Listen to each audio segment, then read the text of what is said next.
अस्सलाम वालेकुम। हमने लास्ट में डिस्कस किया था फुल वेव ब्रिज रेक्टिफायर, जिसका ये आपका फुल सर्किट था।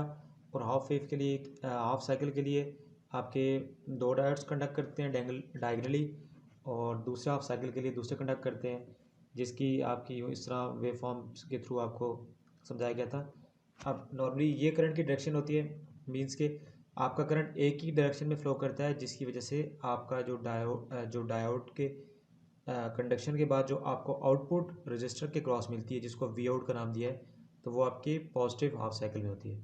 सो आपके पॉजिटिव हाफ साइकिल में देखें, आपका D1 और D2 कंडक्ट करेंगे, फॉरवर्ड बाइस होंगे, और D3 और D4 आपके रिवर्स होंगे। सो आपके करंट की डायरेक्शन इस एरो साइड में बनेगी। और जब आपका नेगेटिव साइकिल होगा, उस केस में आपके D3 और D4 कंडक्ट करेंगे, बट आपकी करंट की जो डायरेक्शन है वो आपकी बॉटम से टॉप की तरफ होगी। सो आपका रेक्टिफिकेशन होगी, AC टू DC में कन्वर्ट होगी। अब आपकी ये प्योर DC नहीं है, ये आपकी रेक्टिफाइड DC है, जो अभी हमें इस आउटपुट के क्रॉस मिल रही है। ये देखें, इस फॉर्म में रेक्टिफाइड DC है। सो अब हमने क्योंकि इसको प्योर DC बनाना है, तो उसके लिए हम एक सर्किट यूज़ करेंगे, जिसको हमने नाम दिया फिल्टर सर्किट का। फिल्टर सर्किट क्या काम करेगा कि आपकी जो डिज़ायर आउटपुट है उसको फिल्टर आउट कर देगा, उसको जो आपको चाहिए उसको पास कर देगा, और जो वैल्यू और जो आपको नहीं चाहिए उसको वो ग्राउंड कर देगा। सो उसके लिए हम कैपेसिटर भी यूज़ करते हैं, उसके लिए हम इंडक्टर भी यूज़ करते हैं। उसके लिए कैपेसिटर, इंडक्टर के LC circuits, RLC circuit, different circuit use कर सकते हैं फिल्टर को हम डिज़ाइन करके। डिफरेंट सर्किट यूज़ कर सकते हैं फिल्टर को हम डिज़ाइन करके।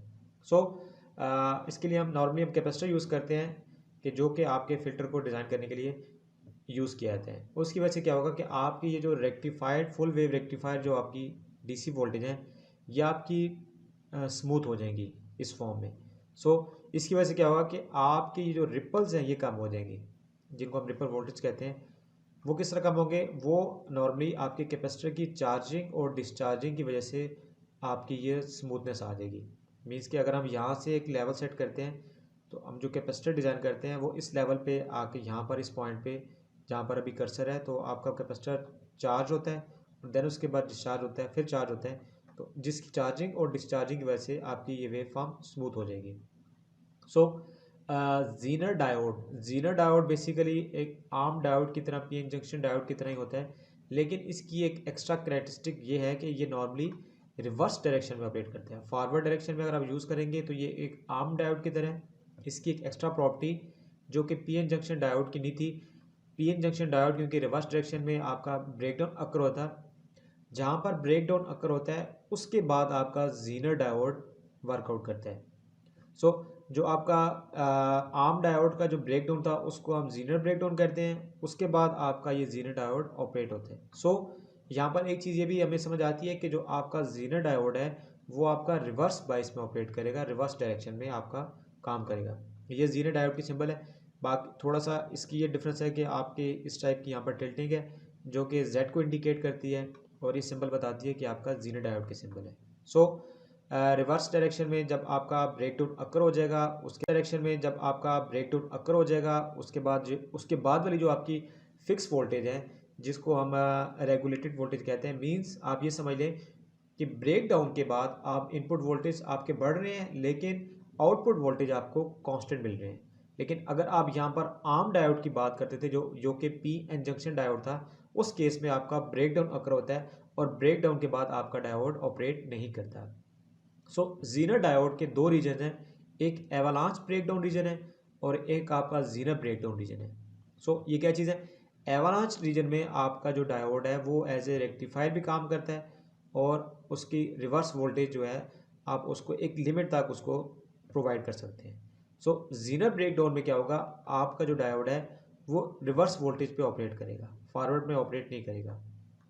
सो एवलांच ब्रेकडाउन में क्या होगा कि आपका जो पीएन जंक्शन डायोड है वो रिवर्स बायस में ऑपरेट करेगा, डिप्लेशन लेयर है वो उसके साइज बढ़ जाएगा, और रिवर्स बायस वोल्टेज आप जब बढ़ाते जाएंगे तो एक टाइम के बाद आपकी जो डिप्लेशन लेयर है वो इतनी वाइडर हो जाएगी, जिसके बाद आपका जो रिवर्स सेचुरेशन यानी जो रिवर्स डायरेक्शन में जो आपका करंट है, जो कि आपका माइनॉरिटी चार्ज कैरियर की वजह से फ्लो कर रहा है, वो रिवर्स वोल्टेज के बाद आपकी इतनी उसकी वैल्यू इलेक्ट्रिक फील्ड की क्रिएट हो जाएगी कि आपका जो स्ट्रॉन्ग इलेक्ट्रिक फील्ड होगा, जो आपके फ्री इलेक्ट्रॉन्स होंगे या आपके जो मेजॉरिटी चार्ज कैरियर होंगे, जिसकी वजह से आपका रिवर्स डायरेक्शन में करंट फ्लो करेगा।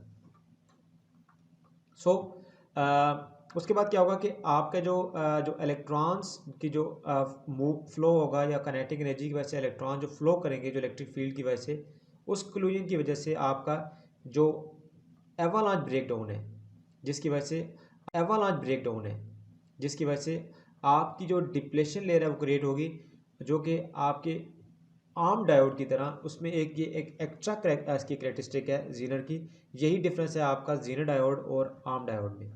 सो जीनर डायोड जब आपका आर्म का पी इंजेक्शन डायोड होता है, लेकिन इसमें हम क्या जो कैरेक्टरिस्टिक को डिफरेंस करते हैं, इसकी डोपिंग हम इतनी हाई लेवल की करते हैं, यानी जो इसमें हम इम्प्योरिटी ऐड करते हैं उसकी रेशो हम इतनी बढ़ा देते हैं, जिसकी वजह से इसकी जो डिप्लेशन लेयर है जो रिवर्स रीजन में आपकी इस तरह ऑपरेट करती है कि रिवर्स वोल्टेज में जैसे कि आर्म डायोड का ब्रेक डाउन अकर होता है, तो ये जीनर डायोड उस ब्रेक डाउन के बाद जो ऑपरेट करते हैं।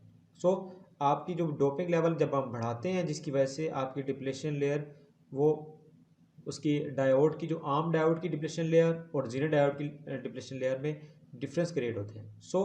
जब आपकी डिप्लेशन लेयर जो आपकी थिन होगी, उस केस में जो आपका वोल्टेज ग्रेडियंट या जो इलेक्ट्रिक फील्ड की स्ट्रेंथ है वो डिप्लेशन लेयर के अक्रॉस इतनी हाई हो जाएगी, जिसकी वजह से क्या होगा कि आप जब रिवर्स वोल्टेज अप्लाई करते हैं कि आप बढ़ाते जाते हैं, जिस तरह के आर्म डायोड की एक reverse voltage peak reverse voltage peak inverse voltage like 40 volts है, तो 40 वोल्ट के बाद वो डायोड आपका डैमेज हो जाएगा। लेकिन जब हम इसकी डोपिंग इस तरह बढ़ाएंगे तो जो आप रिवर्स डायरेक्शन में इतने वोल्टेज अप्लाई कर रहे हैं कि वो जो डिप्लेशन लेयर है वो कंडक्टिविटी के तौर पर काम करेगी, और जो ये आपका जो ब्रेक डाउन यहाँ पर अकर होगा उसको हम जीनर ब्रेक डाउन कहेंगे।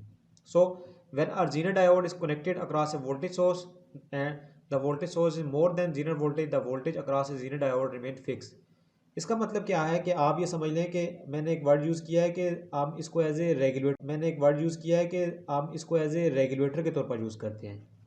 यहाँ पर वो ये बताना चाह रहा है कि आप इनपुट पे वोल्टेज बढ़ाते रहें, लेकिन रिवर्स डायरेक्शन में आपको एक फिक्स वोल्टेज के बाद आपको एक कांस्टेंट वोल्टेज मिलेंगे, भले ही इनपुट पे आप वोल्टेज बढ़ाते रहेंगे। ये इसकी एक मोस्ट कॉमनली एप्लीकेशन है कि जीनर डायोड को हम एज ए कंट्रोलिंग वोल्टेज के तौर पर या एज ए रेगुलेटर के तौर पर भी यूज़ करते हैं। तो ये इसकी रिवर्स डायरेक्शन की या जीनर जो करेक्टरिस्टिक हैं वही बता रहा है कि इस पॉइंट पे आपका जीनर नॉर्मली करंट फ्लो करेगा, यहाँ पर आपका जीनर टेस्ट करंट है, और यहाँ पर भी अब इस जीनर डायोड की भी एक करंट की लिमिट है। जिस तरह आपकी ऑर्डिनरी डायोड की रिवर्स डायरेक्शन में और फॉरवर्ड डायरेक्शन में लिमिट है, इस तरह जीनर डायोड तो फॉरवर्ड डायरेक्शन में एक आर्म डायोड की तरह काम करेगा, लेकिन रिवर्स डायरेक्शन में भी इसकी एक करंट की मैक्सिमम एक लिमिट है। जीनर की इम्पीडेंस जिसको हम रेजिस्टेंस भी कहते हैं, यहाँ पर इम्पीडेंस का मतलब है कि जीनर के वोल्टेज कितने हैं और जीनर में से करंट कितना फ्लो कर रहा है। बाय यूजिंग ओम लॉ तो आप जीनर की इम्पीडेंस फाइंड आउट कर सकते हैं।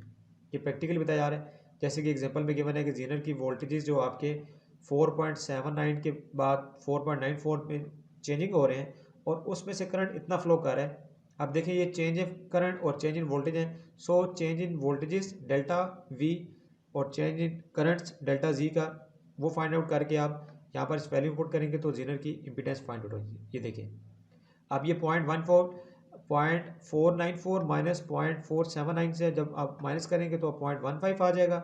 इसी तरह जब आप higher current to minus lower current करेंगे तो आपका ये डिफरेंस डेल्टा आई जी आ जाएगा, और ये आपकी जीनर की इम्पीडेंस आ जाएगी। ये एक जीनर की भी एक एक्स्ट्रा करेक्टरिस्टिक है कि अगर आपने जीनर डायोड्स को और उसकी टेम्परेचर रेंज को भी सेट करना हो कि इतने टेम्परेचर में ऑपरेट करे, तो आप इस फार्मूले के थ्रू जीनर डायोड्स की एक एक्स्ट्रा जो करेक्टरिस्टिक है उसको भी यूटिलाइज कर सकते हैं। जीनर डायोड आपका मोस्ट कॉमनली वोल्टेज रेगुलेटर के तौर पर यूज होता है। हमने क्योंकि बनाया था, नॉर्मली हमने एसी को डीसी में कन्वर्ट किया था